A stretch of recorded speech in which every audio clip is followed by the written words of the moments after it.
Yeah, 5 goals. Just knowledge. Just knowledge. It's quite incredible, Jules, really, when you think about it and think about the hype around him when he was younger. Yeah, it's crazy. I mean, Robbo said it when Zidane managed to find a position for him in this incredible Real Madrid team that won so much, where he had an impact, he had a bit of freedom as well, which I think this is the key with Isco. The more you put him, especially wide, and the more difficult he would find it. He's this kind of artist, number 10, really player that needs to be free, that needs to have that freedom to really express the technical ability that he has, which is way above average, for example. And I'm hoping that Lopetegui and Sevilla will use him that way. I mean, they lacked creativity last season. We saw that they didn't score enough goals. And I think he's coming to help them for that. But you need to give him that freedom. You can't, again, put him wide or just put him in a way, in a system or a formation where he won't be able to have that freedom to express himself completely. But it's not too late. I'm hoping that someone can sort of resurrect a little bit a career, that the magic can come back at times.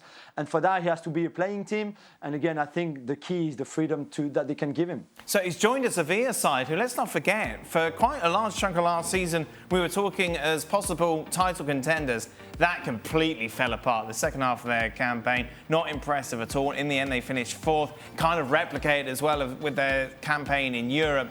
Knocked out the Champions League in the group stages, went into the Europa League, not out of that, the round of 16. And you look at it now, if I'm a Sevilla fan, I am not going into this season with much hope whatsoever, given the fact, obviously, I've lost my centre-backs. Koundé's gone, Carlos has gone.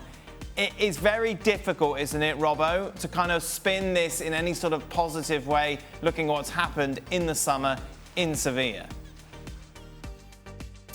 I'm going to slightly disagree with you. I think, yes, last season was a disappointment, and Lopetegui, I think, is going to take a lot of criticism because there was games where it took them so long to try and dominate the game. They were dominant in possession, but didn't really create enough chances. They didn't play at a high enough tempo, and it was only when they needed that little bit of urgency near the end of a game where they started to play forward-thinking football. But they've got some very good players. Ocampos, Lamela, they've got 3 different goal scorers. Defenders anymore, Robbo. Rafa Mir.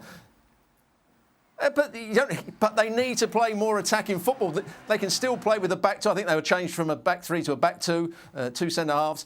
It's in the attacking areas where they struggled last year, and that's what they've got to improve, whether Isco comes into the side. But Papu Gomez also likes a free role, so I'm not sure how they're going to fit him in. But with the players that I look in their squad, and Rakitic and players like that, you look at their squad, they should be doing a lot more than they did last season. They only lost 4 games last year in the league, but they drew 16, and that's their big problem. They've got to turn some of those draws into wins and do much better in Europe than they did last season. It's a big year for Lopetegui for me. Ever the optimist, Stuart Robson, and we'll see if he's right.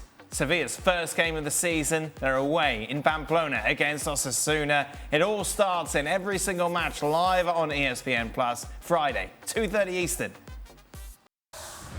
Thanks so much for watching ESPN on YouTube. And for more sports highlights and analysis, be sure to download the ESPN app. And for premium content and live streaming, subscribe to ESPN Plus.